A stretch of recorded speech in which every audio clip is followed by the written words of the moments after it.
काले रंग की हुडी, काली कॉम्बैट ट्राउजर्स और ऑलिव बॉम्बर जैकेट पहने 10 पैरा एसएफ का कमांडो रोज की तरह अपने लोहे की कुर्सी पर बैठा हुआ है। अभी 1 घंटे पहले ये कमांडो अपनी यूनिट के 5 साथियों के साथ इस सीक्रेट बेस पर लौटा था और अब इस हड्डियां गलाने वाली ठंड में लोहे की कुर्सी पर बैठे बैठे किसी नए मिशन के ऑर्डर्स मिलने का बड़ी ही बेसब्री से इंतजार कर रहा है। अभी 1 महीने पहले ही 23 वर्ष का हुआ ये जवान कमांडो खाली बैठा बैठा अपने मोबाइल फोन की स्क्रीन को स्क्रॉल कर रहा है। दिन में कम से कम एक बार अपनी फेसबुक प्रोफाइल चेक करना और देश दुनिया की न्यूज पढ़ना इस कमांडो के रूटीन का हिस्सा था। आज की दोपहर जब ये अपने फोन पर न्यूज फीड चेक करता है तो इसकी आंखों के सामने इसके अपने ही गृह राज्य की तस्वीरें आ जाती हैं, जिनमें हरियाणा के जाट रिजर्वेशन की मांग को लेकर आंदोलन कर रहे हैं, कहीं सड़कों पर जाम लगा रहे हैं, कहीं पटरियों पर ट्रेन को रोक रहे हैं, तो कहीं कहीं दंगे भी कर रहे हैं। दूसरी तस्वीरें जो इसके मोबाइल फोन पर आ रही हैं वो दिल्ली स्थित जेएनयू की हैं, जहां पिछले 10 दिनों से छात्र आतंकी अफजल गुरु की तीसरी बरसी के चलते विरोध प्रदर्शन कर रहे हैं। अफजल हम शर्मिंदा हैं और भारत तेरे टुकड़े होंगे जैसे नारे लगा रहे हैं। अपने ही देश की इस प्रकार की खबरें पढ़ ये भारतीय फौजी थोड़ा व्यथित हो उठता है और फिर अपनी फेसबुक प्रोफाइल चेक करने लगता है। कुछ मिनट बाद अपनी एक सेल्फी लेता है और उसे फेसबुक के ऊपर डाल देता है, लेकिन बात जब फोटो के ऊपर कैप्शन डालने की आती है तो ये कमांडो सोच में पड़ जाता है और थोड़ी देर सोचने के बाद लिखता है, किसी को रिजर्वेशन चाहिए तो किसी को आजादी, भाई हमें कुछ नहीं चाहिए भाई, बस अपनी रजाई। 24 घंटे बाद इस कमांडो की ये फेसबुक पोस्ट पूरे देश में वायरल होने वाली थी। देश के हर छोटे बड़े न्यूज चैनल और अखबार में ये पोस्ट उसकी सेल्फी के साथ छपने वाली थी। 48 घंटों के अंदर अंदर पूरा देश 10 पैरा एसएफ के इस 23 वर्षीय कमांडो को कैप्टन पवन कुमार के नाम से जानने वाला था। 2 घंटे बाद कैप्टन पवन कुमार की लोकेशन से 40 किलोमीटर दूर 10 पैरा एसएफ के मेन बेस पर उनके team leader major Tushar Singh Tomar का फोन बजने लगता है। उनके फोन पर श्रीनगर के 15 कोर हेडक्वार्टर से कॉल आ रही थी, जिसमें बुरी तरह घबराई हुई एक आवाज उन्हें बताती है कि दोपहर के 4:20 पर पंपोर में कुछ आतंकी सीआरपीएफ की एक बस पर हमला करने के बाद जे&के एंटरप्रेन्योरशिप डेवलपमेंट इंस्टीट्यूट यानी कि जेकेईडीआई के कैंपस में घुस गए हैं, जहां इस समय 100 से ज्यादा कश्मीरी सिविलियंस भी मौजूद हैं। हड़बड़ी में कॉल काटने से पहले 15 कोर का यह ऑफिसर मेजर तुषार सिंह तोमर से कहता है, जल्दी अपनी टीम को ले पंपोर पहुंचो, यहां सिचुएशन किसी भयानक सपने से कम नहीं है।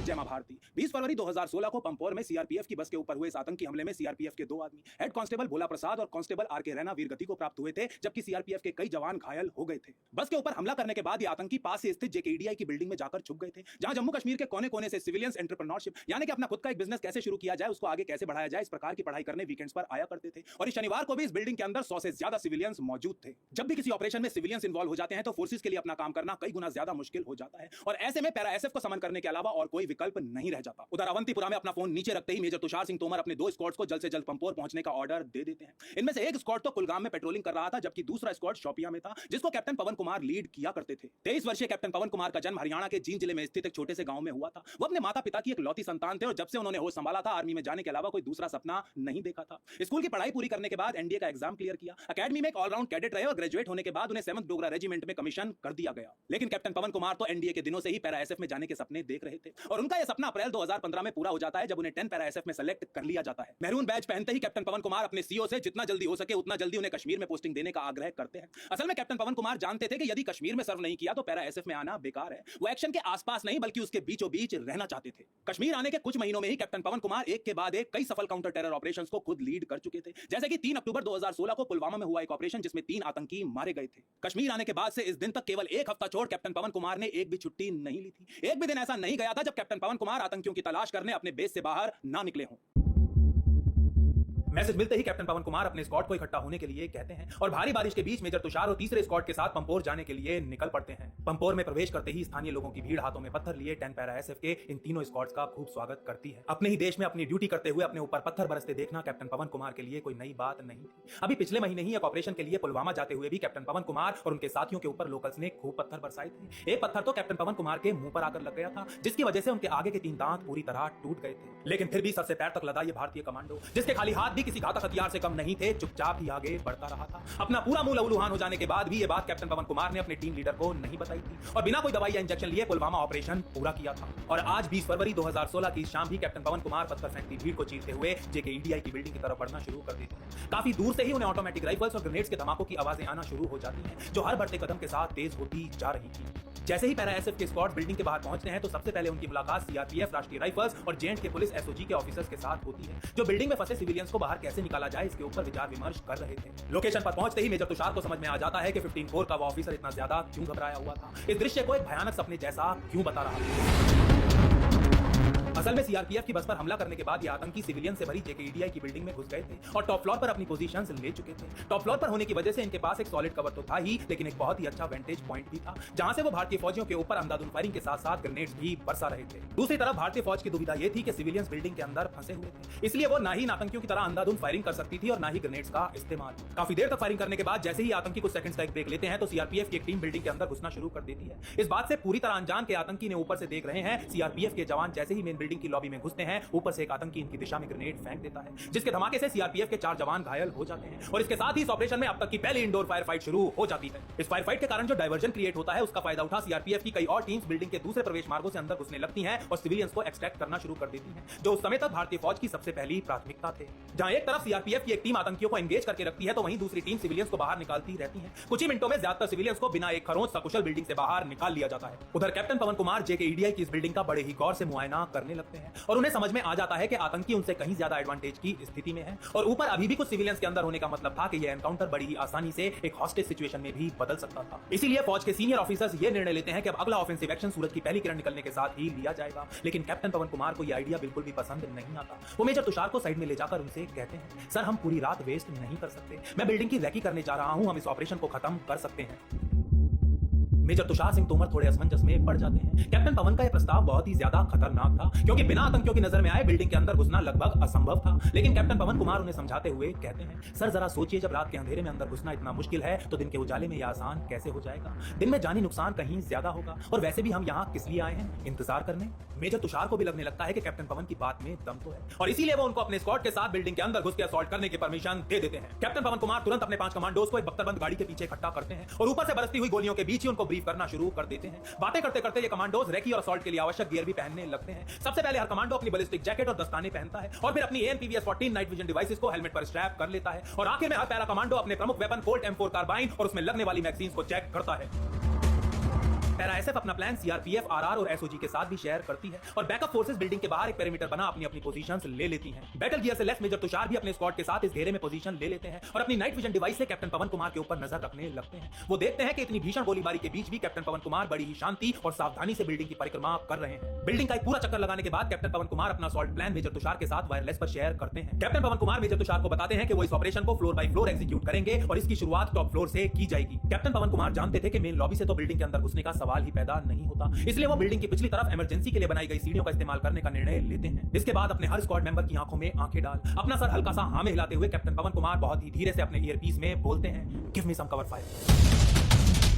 बिल्डिंग के बाहर घेरा बनाए बैठे फौजी टॉप फ्लोर की तरफ ताबड़तोड़ फायरिंग ओपन कर चुके थे और तभी कैप्टन पवन कुमार अपने स्क्वाड के साथ बिल्डिंग के पीछे से इमरजेंसी स्टेज चढ़ते हुए चौथी मंजिल की तरफ बढ़ना शुरू कर देते हैं। रिकॉन खत्म हो चुकी थी और अब ये प्लान एक स्टैंडर्ड ड्रिल था जिसके तहत कैप्टन पवन के स्क्वाड को ऊपर से नीचे की तरफ जाते हुए हर फ्लोर को अत्यंत सावधानी के साथ क्लियर करना था। अभी कैप्टन पवन चौथी से 5वीं मंजिल पर जाने के लिए आधी सीढ़ियां ही चढ़ पाते हैं कि तभी मेजर तुषार वायरलेस पर कहते हैं, पवन आतंकियों ने अचानक ही फायरिंग बंद कर दी है, अब उनका ध्यान बिल्डिंग के फ्रंट पर है या कहीं और, ये कहना बहुत मुश्किल है, इसलिए मेरे भाई बहुत ही सावधानी से आगे बढ़ना। इस मैसेज को कॉपी करने के बाद कैप्टन पवन और भी ज्यादा धीरे धीरे ऊपर चढ़ने लगते हैं। ऊपर चढ़ने के साथ साथ कैप्टन पवन कोई भी ऐसी आवाज या ऑडियो क्लू सुनने का प्रयास करते हैं जो उन्हें आतंकियों की लोकेशन का आइडिया दे सके। चंद आखिरी सीढ़ियां चढ़ते 6 कमांडो एक चबूतरे पर आ पहुंचते हैं जहां से एक दरवाजा टॉप फ्लोर की तरफ जा रहा था। कैप्टन पवन कुमार सांसें रोक अपने कान को दरवाजे पर लगाते हैं लेकिन उन्हें सन्नाटे के अलावा कुछ भी सुनाई नहीं देता। इस समय तक बिल्कुल घुप अंधेरा हो चुका था और 10 पैरा एसएफ के कमांडोज अपने वेपन्स को रेडी टू फायर पोजीशन में लिए दरवाजे के साथ आकर खड़े हो जाते हैं। ये सब कमांडोज अच्छे से जानते थे कि इस समय उनके और गोलियों के बीच केवल एक सांस लेने जितनी दूरी भी नहीं रह गई है। Entering floor now. जैसे ही कैप्टन पवन कुमार अपने ईयरपीस में ये फुसफुसाते हैं, उनका एक साथी दरवाजे को खोल देता है और सभी कमांडोज एक एक कर दरवाजे के दूसरी तरफ संकरे से कॉरिडोर में प्रवेश कर जाते हैं। इस कॉरिडोर के अंत में 2 दरवाजे थे जो 2 कमरों से जुड़े हुए थे और आतंकी इन दोनों में से किसी एक दरवाजे के पीछे है या फिर दोनों के,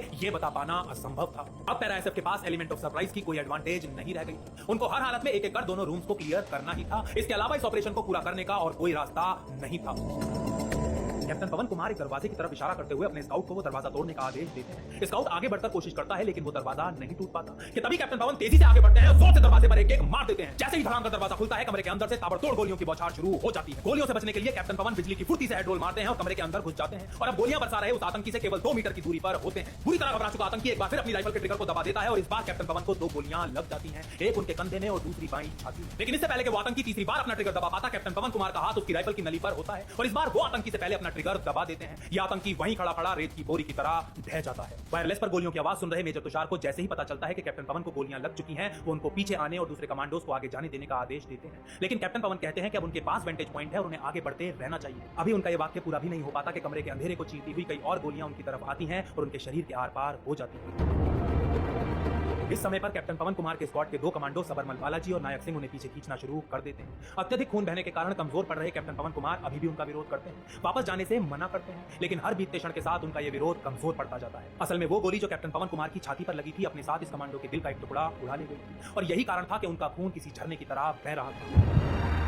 जितनी देर में सबरमल बालाजी और नायक सिंह कैप्टन पवन कुमार को ले नीचे पहुंचते हैं, मेजर तुषार भी अपने स्क्वाड के साथ इमरजेंसी स्टेज तक पहुंच जाते हैं। इतनी सारी गोलियां लगने के बाद, इतना खून बहने के बाद भी तेजी से बेहोश हो रहे कैप्टन पवन कुमार मेजर तुषार के कान में फुसफुसाते हैं, सर अंदर और बंदे हैं। मेजर तुषार आज भी उस दृश्य को याद करते हुए कहते हैं, वो बहुत ही भीषण स्तर का क्लोज क्वार्टर एंगेजमेंट था। पवन उनसे बस 2 मीटर की दूरी पर था, गोलियों से बचने का कोई रूम ही नहीं था। अगर उसके और आतंकियों के बीच 5 मीटर की दूरी भी रही होती तो वो खुद को बचा लेता, लेकिन वो गोलियां लगने के बाद भी लड़ता रहा। जो उसने किया वो बहादुरी से कहीं ज्यादा था। बहादुरी के साथ साथ कैप्टन पवन कुमार ने इस ऑपरेशन को बिल्डिंग के अंदर पैर जमाने का एक मौका भी दे दिया था। ये एक अत्यंत महत्वपूर्ण टेक्टिकल कदम था जिसके ऊपर अब आगे के पूरे ऑपरेशन को प्लान और एग्जीक्यूट किया जाना था। कुछ ही देर में एक एम्बुलेंस कैप्टन पवन कुमार को श्रीनगर के 92 बेस हॉस्पिटल ले जाने के लिए वहां आ जाती है। जिस समय कैप्टन पवन कुमार को स्ट्रेचर के ऊपर लिटाया जा रहा था, उस समय भी बेहोशी की हालत में हकलाते हुए वो अपने टीम लीडर के कान में कहते हैं, जाओ सर यहाँ मत खड़े रहो, अंदर जाकर चालू कर दो। अंदर और बंदे हैं, 1-2 और हैं। एक बंदा इस साइड पर पड़ा है, 2 बंदे अंदर निकल गए हैं। कुछ घंटे बाद श्रीनगर के बेस हॉस्पिटल में 21 फरवरी का सूरज निकलने से कुछ ही समय पहले 10 पैरा एसएफ का ये 23 वर्षीय कमांडो अपने प्राण त्याग वीर गति को गले लगा लेता है।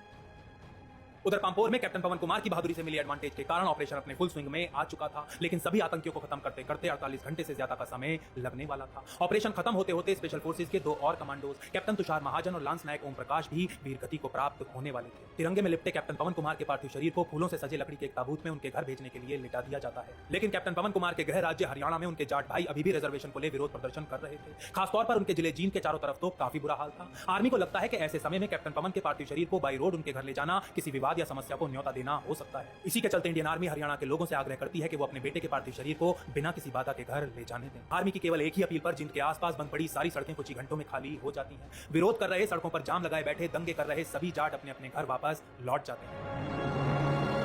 जब तिरंगे में लिपटा कैप्टन पवन कुमार का पार्थिव शरीर उनके गांव पहुंचता है तो उनके गांव की ही नहीं बल्कि आसपास के गांवों से अपार भीड़ उन्हें श्रद्धांजलि देने के लिए उमड़ पड़ती है। कैप्टन पवन के पिता श्री राजवीर सिंह ताबूत में लेटे अपने बेटे को, अपनी इकलौती संतान को केवल निहारते ही रहते हैं। उनके बेटे की आंखें बंद थी लेकिन चेहरे पर एक सौम्य सी शांति थी। श्री राजवीर सिंह अपने बेटे के पास नीचे बैठ जाते हैं और बिना कुछ बोले बस उसके बालों को सहलाते रहते हैं। कैप्टन पवन कुमार की माता जी को भी घर से बाहर लाया जाता है। वो किसी तरह लड़खड़ाते हुए ताबूत तक पहुंच तो जाती हैं, लेकिन अपने बेटे के चेहरे को देखते ही बेहोश होकर गिर पड़ती है। अपनी इकलौती संतान को खो देने वाले फौलादी दिल के राजवीर सिंह उस दिन मीडिया के सामने आते हैं और कहते हैं, जी मेरा तो बस एक ही बच्चा था जिसे मैंने इस देश को दे दिया, इस देश की आर्मी को दे दिया। एक बाप के लिए इससे ज्यादा गर्व की बात और भला क्या हो सकती है।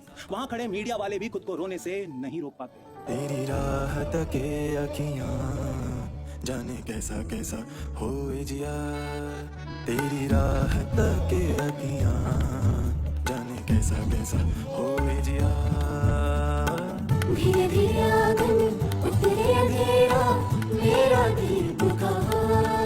मैं गर्व हूँ, पूरी गर्व है मेरे। और मेरा बच्चा शहीद हुआ है, अकेला बच्चा था मेरा। हाँ, एक ही था, अब देश की सेवा करेगा, लेकिन उसने पूरा काम किया अपना। मैं सोच गर्व है। आजा साजोरी मुझे बेफिक्र दुनिया गई, बेबी नजर आ जाओ। आजा साजोरी मुझे बेफिक्र